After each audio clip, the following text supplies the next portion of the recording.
Wow. Hello. Selamat petang everyone. Apa kabar? Good afternoon. How are you guys doing? Semoga enjoy pada petang ini, pada hari-hari yang Jumaat ini, tuan-puan. Sedikit delay pada live kita pada kali ini, tuan-puan, kerana hari ini mempunyai banyak agenda. Anda agenda dan customer pun baru saja balik daripada showroom kami pada pagi ini, pada petang ini, kerana mereka ingin nak melihat kenderaan dan juga ada beberapa perkara-perkara yang nak diselesaikan. So hari ini kita bersiaran lambat sikit, tuan-puan. Okey, jam menunjukkan pada pukul hampir 4.30. Kita bersiaran live pada petang ini. Okey, now seperti biasa, saya perkenalkan nama diri saya dulu, tuan-puan. Nama saya Roy Muhammad Joni. Saya merupakan koordinator di Raya Khas Auto Hub. Kepakaran saya adalah membantu orang ramai yang mempunyai masalah ingin menjual kereta lama mereka, ataupun takut ditipu, takut di scam, takut diambil kesempatan sewaktu ingin mencari kenderaan baru. Kami menawarkan pelbagai jenis kenderaan pada kualiti yang global, waranti yang selesa melalui konsep pendekatan 3A. So, jadi sebelum tu saya nak buat sound check dulu, tuan-puan. Okey tak suara? Kedengaran tak? Jelas? Visual okey? Video okey? So, jadi petang ini, tuan-puan, saya berada dalam sebuah kenderaan. This is Range Rover, Range Rover Sport Dynamic V6, the latest punya model 2018. Red interior, fully leathered. Sound system Meridian sound system, dan juga dia punya ini touchscreen ni cantik. Okay, sangat beautiful. So actually unit ni tadi customer test drive. So jadi selepas dia test drive, dia find it very satisfied. Okay, so hopefully bolehlah melakukan satu komitmen kepada syarikat kami Raya Khas. Okay, so yesterday was a very meaningful perkongsian FB Live, okay, pada semalam, di mana kalau tuan-puan ada mengikuti FB Live saya pada semalam, saya melakukan membuat satu handover together with my team kepada seorang customer kami yang VVIP.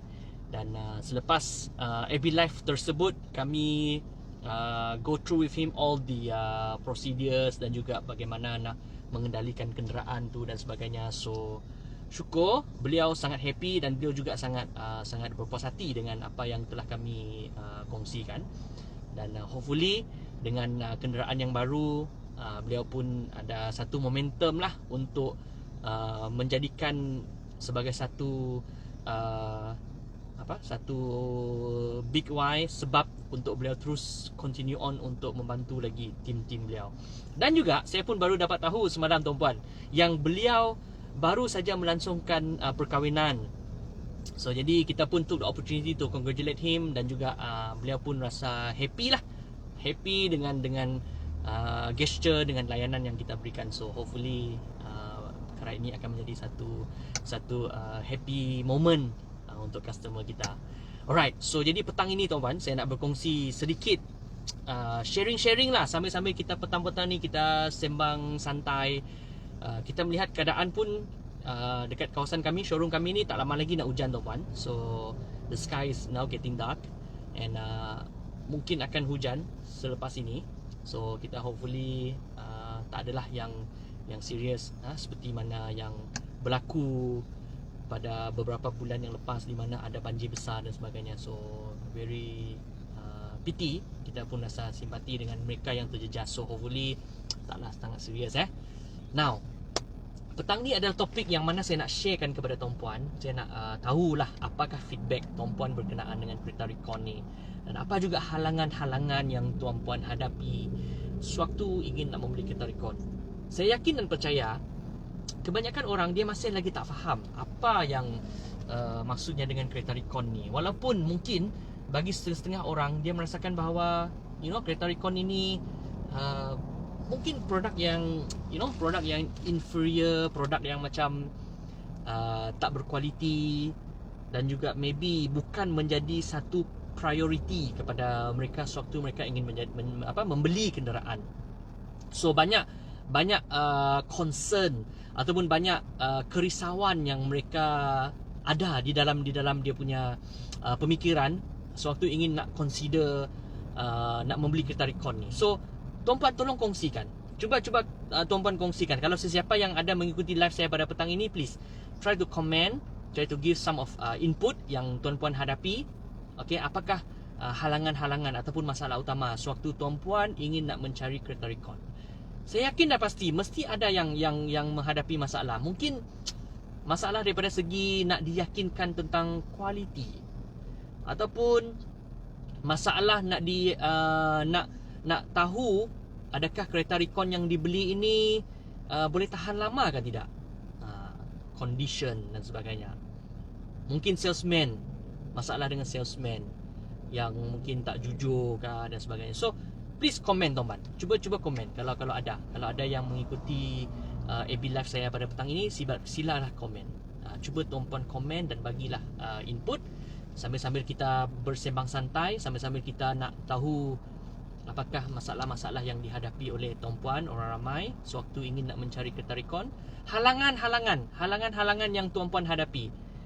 Boleh komen dan bagi input dan bagi pendapat tuan-puan. Apa yang tuan-puan fikirkan, apa yang tuan-puan rasa, apa yang tuan-puan hadapi sewaktu ingin nak mencari kereta recon ni. Sebab saya yakin dan pasti kebanyakan orang masih lagi tak berapa understand konsep kereta recon ni bagaimana. How does the recon car works? Kenapa wujudnya kereta recon dekat Malaysia ni? So dan kenapa nak beli kereta recon sedangkan you boleh cari kereta yang baru? I think of course pada video saya yang minggu lepas memang saya ada mention berkenaan dengan ada beberapa kerisauan ataupun beberapa concern daripada orang ramai ni, dan misperception berkenaan dengan kereta recon ni memang saya dah address dah sebelum ini. Tapi untuk kali ini saya nak bagi peluang kepada tuan-puan untuk bertanya, untuk mungkin share sesuatu dengan saya sambil-sambil kita live ni tuan-puan. Mungkin tuan-puan ada your own fear. Kenapa tuan-puan merasakan bahawa kereta recon ini adalah something yang betul-betul kena fikir 1000 kali, 50 kali, 500 kali sebelum nak komen. Saya faham kadang-kadang some people dia nak beli sesuatu barang ni memang dia kena buat banyak pertimbangan, betul? Dia kena fikirkan pasal macam mana dia nak bayar, adakah daripada segi maintenance cost dia macam mana, dan juga daripada segi harga tu adakah the best value yang dia dapat pada ketika itu or not. Memang benda ini regardless kalau kita beli apa-apa barang sekalipun, definitely ini adalah di antara perkara-perkara yang kita akan nilai, kita akan pertimbangkan. Yes, definitely. Tapi sometimes untuk kereta recon ni mungkin tuan-puan ada something different, ataupun mungkin tuan-puan akan ada masalah-masalah yang lain yang tuan-puan hadapi. Boleh kongsikan dengan saya pada petang ini. Boleh bagi some idea. Boleh bagi some input. Apakah halangan-halangan terakhir tuan-puan untuk mendapatkan kereta recon ni? Tapi of course bagi saya tuan-puan, saya ada beberapa lah point-point yang mungkin saya boleh terangkan kepada tuan-puan sambil-sambil saya menerangkan. Kalau macam sesiapa yang mungkin ada input yang lain ataupun ada pendapat yang lain, dipersilakan untuk komen dekat bawah. Okay, komen dekat bawah dekat kita punya yang live sekarang ni. Okay, now antara saya nak share dengan tuan-puan antara beberapa halangan terakhir yang selalu orang fikirkan berkenaan dengan kereta recon. Okay, sebelum tu saya nak shout out Muhammad Moros. Tuan Muhammad Moros, Assalamualaikum. Hai, hello, selamat petang. Jangan memandu ketika nak hujan ni. Okay, so hati-hati bos. Okay, nak hujan ni hati-hati memandu. Kalau di rumah okay, cantik. Kalau di office pun okay, cantik. Alright, so saya continue tuan-puan. Now, antara satu halangan apabila orang ramai ingin nak mencari kereta recon, the first thing yang mereka risau, yang mereka concern sangat-sangat, yang mereka sangat macam worried, sangat macam takutlah kalau benda ni terjadi dengan kita ni. Okey, adalah yang pertama sekali adalah daripada segi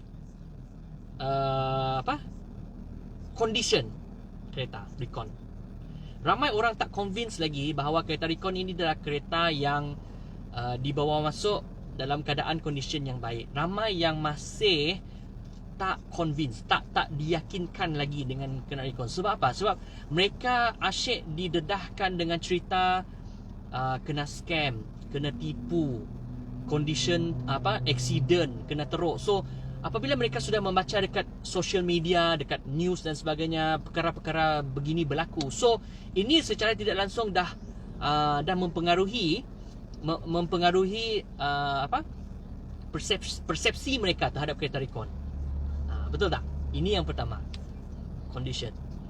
Dan condition ni banyak tuan-puan. Sometimes condition ni we can talk about the grade. Okay, grade kenderaan itu macam mana, ataupun mungkin daripada segi fizikal kenderaan itu, okay, daripada segi spesifikasi. Condition lah, condition. Maksudnya takut nanti beli kereta yang accident, takut nanti beli kereta yang dah tinggi mileage-nya. So cek beli mileage yang dah kena putar, yang dah kena reset dan sebagainya. So ini adalah satu kerisauan yang sangat besar orang terhadap kereta recon. Betul tak? Siapa setuju dekat sini kasih like. Siapa setuju dekat sini please comment I. Setuju dengan poin saya yang pertama, di mana orang takut nak beli kereta recon disebabkan oleh condition. Kalau siapa setuju, tolong komen I, tolong komen like. Setuju dengan keadaan ini. Ini adalah kerisauan halangan orang nak mendapatkan kereta recon ni tuan-puan. Okey. Muhammad Moros di rumah. Okey, terbaik. So jadi make sure jaga SOP, alright. Dan juga thank you for sharing. Okay, memberi manfaat kepada orang lain. Thank you so much. Keep on supporting our Raya Khas Auto Hub. Muhammad Syarizal, auto fan ni, memang tak putus-putus bagi support. Thank you, terbaik bosku. Okay, now yang kedua tuan-puan, yang saya nak share, yang kedua adalah mungkin apabila condition tadi tu dia dah 50-50, dia dah tak yakin dengan condition kereta tu. So dia tak tengok, dia tak test drive. Okey, dia hanya mendengar daripada orang, berkenaan dengan condition kereta recon ni rata-ratanya teruk, kereta accident pun bawa masuk, grade yang rendah-rendah, yang lauya-lauya yang bawa masuk. So jadi ini secara tidak langsung dah mempengaruhi orang takut untuk nak membeli kereta recon. So jadi ketakutan yang kedua adalah takut ditipu lah, takut di scam. Bila mereka percaya bahawa semua condition kereta recon ni teruk, okey, condition kereta recon ni tak bagus, so mereka pun ada fear, ada ketakutan di mana takut nanti kalau aku beli kereta recon, kalau saya beli kereta recon, takut nanti kena tipu, kena scam. Tak pasal-pasal duit pun melayang. Dapat kereta yang lauya, dapat kereta yang jahit, kata orang Sarawak nak, dapat kereta yang tak elok. So ini adalah ketakutan orang berkenaan dengan kereta recon, dan juga ini juga menjadi salah satu sebab kenapa halangan mereka untuk membeli kereta recon. Daripada segi ketakutan untuk ditipu ataupun takut di scam disebabkan oleh condition tadi. Okey. Yang ketiga tuan-puan, yang ketiga adalah mungkin daripada segi harga. Takut kereta recon yang mereka beli tu harga mahal. Kenapa dealer lain, okey, kedai lain, saya pergi cek dapat harga yang murah, tapi saya tengok dekat sini harga mahal. Jadi mereka ada satu ketakutan begini tuan-puan, halangan sebegini daripada segi harga. So mereka orang ramai ni selalu dia nak compare harga, itu standard, tapi mereka beranggapan bahawa kereta recon ini harga tu terlalu saturated. Saturated maksudnya terlalu tepu lah. Yang ni bagi harga lain, yang ni bagi harga lain, yang ni bagi package lain, yang ni bagi package lain, sehingga kan orang pun dah pening dah. Betul tidak? Daripada segi harga. Saya ambil example. Contohnya macam Toyota Harrier Elegance, contohnya 2017. Orang lain mungkin boleh offer harga mungkin dalam 165. Then suddenly dia cakap, saya tengok dekat mudah, harga murah lagi, jauh lebih murah, 140 lebih. Macam mana you bagi harga 160 lebih ni? Jadi orang dah takut dah. Orang dah mula takut, the fear, halangan tu daripada segi harga tu, maksudnya dalam dia punya pemikiran tu, mungkin salesman yang tengah deal time tu mungkin nak tipu dia. Mungkin nak ambil kesempatan kat atas dia, nak charge harga yang lebih mahal. Tapi padahal bila kita check, bila kita siasat, rupa-rupanya yang dekat mudah, harga dekat mudah is the body price. So tu harga tu macam tu. Belum termasuk atas jalan, belum termasuk kos atas jalan. So tu harga macam tu. Belum termasuk kos penghantaran. So tu harga macam tu. So jadi terpengaruh daripada segi daripada segi harga, dan akhirnya menjadi halangan untuk dia membeli kereta rekod daripada segi harga nombor 3. Siapa boleh follow sekarang? Ada yang tengah follow saya sekarang ni? Yang pertama tadi adalah condition grade. Yang kedua tadi adalah bila condition grade dah rasa tak yakin, dan takut pula ditipu oleh salesman, takut di scam, kena bagi kereta yang dah accident. Nombor 3 tadi harga jauh sangat berbeza, variant yang sama tapi harga jauh berbeza. So ini pun menjadi satu ketakutan juga kepada orang untuk membeli kereta recon. Ni ada 3 poin.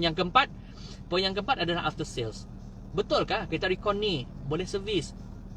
Contoh saya beli Range Rover ni, saya beli Range Rover Sport 2018. Mana nak servis? Mana nak servis? Mana workshop dekat Kuching ni boleh servis ni? So some people are not convinced. Mereka tak percaya kereta-kereta Range Rover ni macam mana servis. Kereta-kereta seperti Mercedes, kereta-kereta seperti BMW, ataupun probably kereta-kereta exotic Ford Mustang, mereka rasa kurang yakin mana nak servis. Ini pun menjadi satu ketakutan untuk orang ramai, halangan orang ramai untuk nak membeli kereta recon. Halangan terakhir orang cakap. Bila dia dah fikirkan pasal after sale service, bila dia nak fikirkan pasal maintenance, mana nak cari spare part dan sebagainya, terus turn off dah tak nak dah beli kereta recon. Bagus beli kereta national car, ataupun bagus pergi dekat BMW ataupun authorized Mercedes-Benz. Kepala pun tak sakit.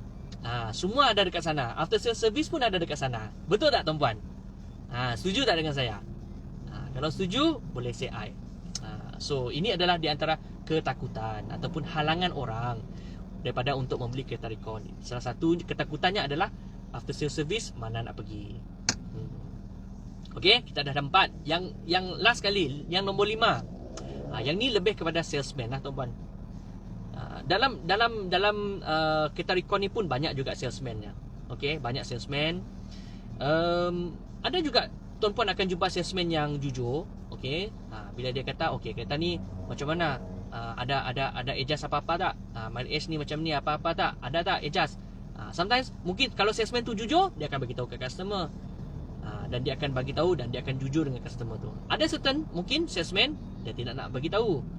Betul tidak? Mungkin dia akan tapok, mungkin dia akan hiding lah, from the customer. So itu juga menjadi salah satu punca ketakutan, punca halangan customer mungkin turn off nak beli kereta recon. Jadi saya ada 5 poin dekat sini yang saya nak share dengan tuan-puan. Bagi saya adalah ketakutan dan halangan terakhir orang ramai untuk membeli kereta recon. So jadi dah boleh dapat kan dia poin-poin. So saya yakin dah pasti antara 5 poin ni mungkin ada di kalangan mereka yang menghadapi situasi yang sebegini. So that's why mereka sampai sekarang pun mereka masih tidak yakin dengan kualiti, condition dan juga sama ada kereta recon ini patut dibeli ataupun tidak. Ada juga yang macam ni. Tapi dia macam ni lah tuan-puan. So walau apapun ketakutan yang tuan-puan hadapi, macam contoh yang seperti mana yang saya telah nyatakan tadi kan. Ada 5 perkara yang saya nyatakan tadi. Contoh saya bagi poinnya daripada satu persatu. Yang pertama sekali daripada segi condition. Kalau tuan-puan berurusan dengan pengedar yang betul, kepada syarikat yang betul. That's why I mention the other day, last video saya adalah tuan-puan hanyalah berurusan kepada pemegang lesen yang direct. Maksudnya the direct AP holder. Tuan berurusan dengan mereka. Dengan ini tuan-puan boleh menurunkan risiko daripada tuan-puan mendapat condition kereta yang tidak bagus, grade yang tak bagus, Takut takut di scam, takut ditipu daripada segi mileage dan sebagainya. Apabila tuan-puan berurusan dengan pengedar, pengedar yang sah, pengedar yang sah, pengedar yang direct, pasti perkara ini akan dapat diatasi.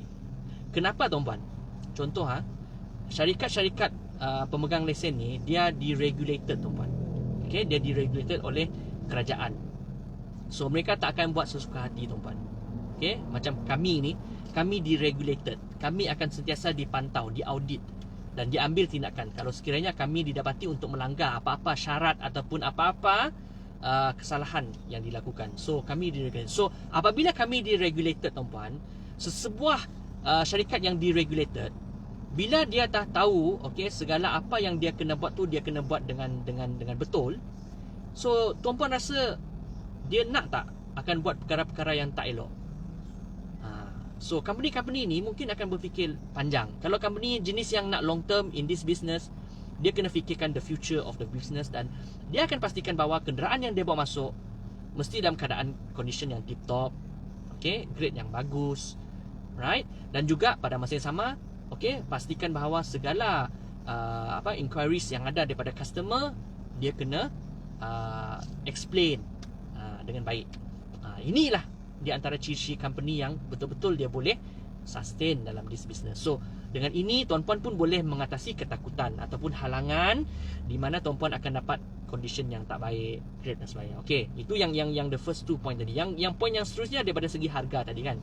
Banyak orang yang saya jumpa customer yang walk in, dia cakap, "Roy, why is your price expensive than the others?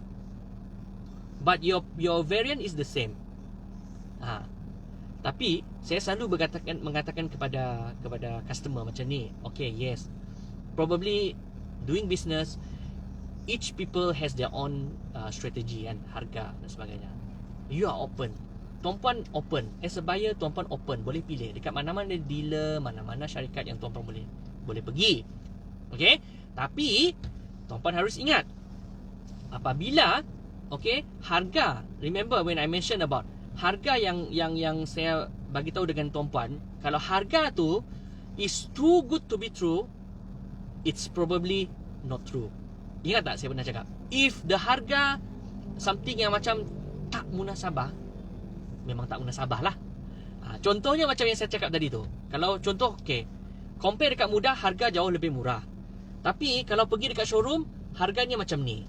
So macam mana? Difference at about maybe dalam 10-20 ribu. Tapi lepas tu nanti cakap, harga you jual mahal lah, harga dealer lain lagi murah. Sebab dia banyak faktornya tuan-puan. Yang macam saya explain dengan tuan-puan tadi kan. Harga ditentukan oleh daripada segi mungkin tak termasuk dengan kos penghantaran. Tak termasuk dengan kos atas jalan, road tax, puspakom dan juga apa-apa urusan-urusan lah untuk mendaftarkan kenderaan tersebut. Tak termasuk dengan mungkin pembayaran duty. Kereta itu mungkin belum bayar duty, sebab tu dia boleh bagi harga yang jauh lebih murah. Lagi satu lagi tuan, kenapa harga tu murah? Kemungkinan besar, kemungkinan grade-nya lain. Grade-nya mungkin lain. So tuan-puan tak boleh nak compare. Contohnya tuan-puan compare kereta Ferrari dengan kereta kancil. Tak boleh lah, it's not fair. Tapi kalau tuan-puan nak compare, it's the same model, same variant, tapi kalau harga terlalu jauh beza, tuan-puan kena find out more detail. Sekarang ni modern tuan-puan, tak ada apa nak diselindungkan. Kalau tuan-puan nak check, nak dapatkan information, macam yang saya mention dengan tuan-puan last week kan, you can go to Google, you boleh cari spek tu, you boleh understand the spec, apa bezanya elegance dengan premium, apa beza premium dengan premium advance. Tuan-puan boleh buat your own self study dulu. Self study dah cukup, dah understand dah, then only you boleh buat price negotiation kepada mana-mana pemegang lesen, pemegang AP yang tuan-puan berurusan. It's okay. Because ini adalah memang tuan-puan punya rights. So tuan-puan boleh follow. Ini adalah berkenaan dengan harga. So harga, tuan-puan harus faham bahawa sometimes apa yang ditawarkan di online tak semestinya sama dengan yang ditawarkan di showroom. Dan apa yang setelah saya nak cuba nak bagi tahu dengan tuan-puan adalah, banyak faktor yang membezakan harga. Okey, macam tadi yang daripada segi on the road expenses, mungkin duty dia tak masuk harga, mungkin insurance tak masuk, mungkin dia punya transportation charges tak masuk. So benda inilah yang menjadikan dia jauh perbezaan walaupun variant yang sama. Okey, boleh faham tuan-puan? So ini adalah di antara explanation yang saya boleh sampaikan kepada tuan-puan. Okey, what else? Lagi, after sales. Ini pun adalah something yang interesting. So that's why tuan-puan, kalau tuan-puan pergi kepada pengedar yang dah establish dekat market, ini penting tuan-puan, you go to the established punya kereta ataupun pemegang ataupun syarikat pemegang lesen yang established dekat market, yang mana mereka dah berkecimpung lama, okey, di dalam industri recon ni tuan-puan. Most probably tuan-puan tidak perlu risau dengan after sales service. Kenapa saya katakan begitu tuan-puan? Kerana number one, mereka sudah berada di dalam market for maybe like 10 years, 15 years. Definitely mereka sudah ada established after sales service, workshop, okay, dan juga all the daripada segi alat ganti dan sebagainya, mereka definitely sudah ada. For example, macam syarikat kami, bila kami bawa masuk kenderaan yang exotic, mungkin kenderaan yang sangat rare, for example like macam Range Rover dan sebagainya, we have the expertise. Kami ada workshop, kami ada panel-panel, okay, yang strategic panel yang tahu berkenaan dengan model tersebut. Sebab itu kami boleh bawa masuk model-model yang sebegini. Sama juga dengan pemegang-pemegang lesen yang lain. So mereka sudah established dekat market, so definitely they can offer a very good after sales service kepada tuan-puan. Tapi that's why again, yang saya katakan tadi, kalau tuan-puan go for those yang mungkin yang bukan pemegang lesen yang direct, okay, bukan pemegang lesen yang sah, then tuan-puan kena have to be take note. Tuan-puan kena be careful, sebab kemungkinan mereka tidak menyediakan after sales yang sebegini. Sebab kami melaburkan pelaburan kami untuk pastikan bahawa segala daripada 3S, okay, not only for sales, not only for service, dan kami juga perlu fikirkan spare part dan sebagainya. So kami juga nak berikan value ataupun manfaat kepada customer kami in the long run. So jadi that's why pemegang lesen yang direct ini memainkan peranan, dan pergilah kepada mereka yang sudah establish lama dekat market ini tuan-puan. Itu akan boleh memberi satu keyakinan kepada tuan-puan, yang mana after sales service, tuan-puan jangan risau, mereka akan buat untuk tuan-puan. Okey, ini adalah untuk tackle masalah ketakutan berkenaan dengan after sales ni tadi. Okey, dan lagi satu point lagi tuan-puan saya nak share. Kalau tuan-puan beli kereta contohnya di Semenanjung lah contoh, tuan-puan harus fikirkan, kalau beli dekat Semenanjung, sampai kereta dekat sini, contoh di Kuching, dekat mana tuan-puan nak servis? Siapa yang boleh serviskan kereta tu untuk tuan-puan? Tuan-puan kena fikir juga. Okay, so perkara-perkara sebegini harus di dalam pertimbangan tuan-puan. So that's why it is better kalau tuan-puan boleh carilah our local pun pemegang license holder dan sebagainya, lebih senang nak berurusan. Dan pastikan hanyalah berurusan kepada pemegang lesen yang direct, yang sah. Okey, ini ada boleh bantu untuk menyelesaikan masalah daripada segi after sales. Okey, dan yang terakhir sekali tuan-puan, pasal penjual ni tu. So macam saya mention tadi, kita jangan cakap recon lah. Dekat industri lain pun, of course kita akan bertemu dengan pelbagai jenis different types of sales people. Okay, so saya tak nak sentuh berkenaan dengan sales people ni.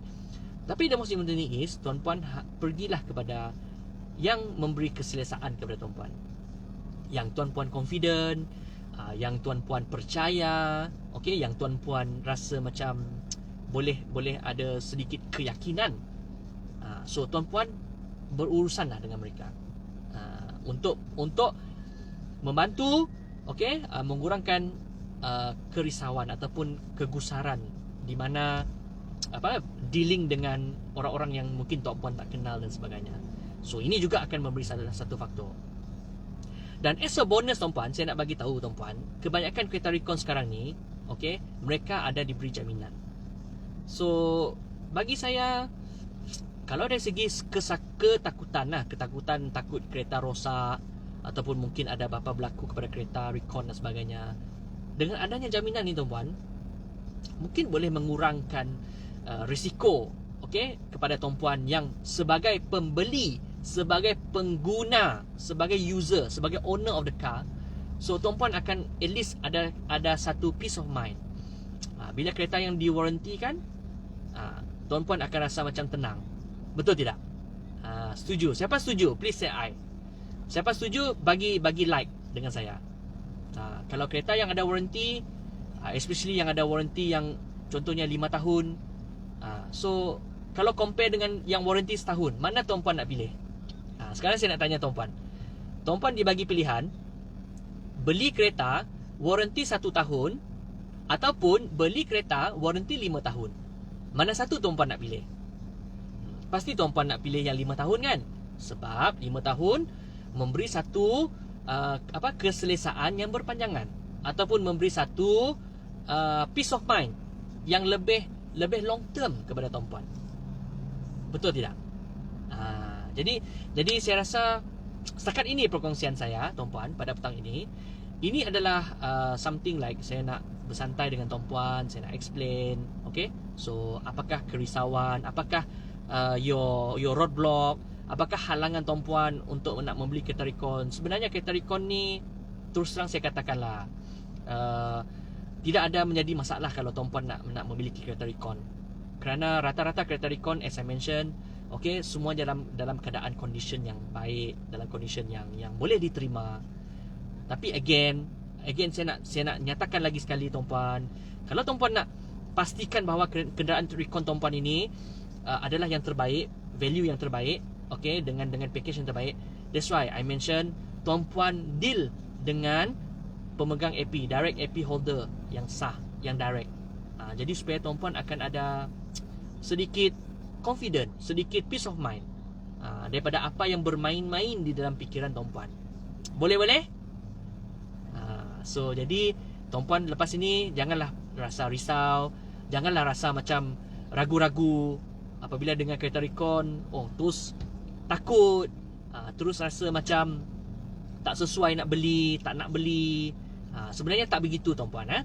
So kalau tuan-puan merujuk kepada orang yang betul, okay, kalau tuan-puan refer kepada orang yang betul, saya yakin dah pasti segala persoalan tuan-puan, segala kerisauan tuan-puan, segala ketakutan tuan-puan akan dapat diselesaikan, akan dapat diterangkan dengan baik.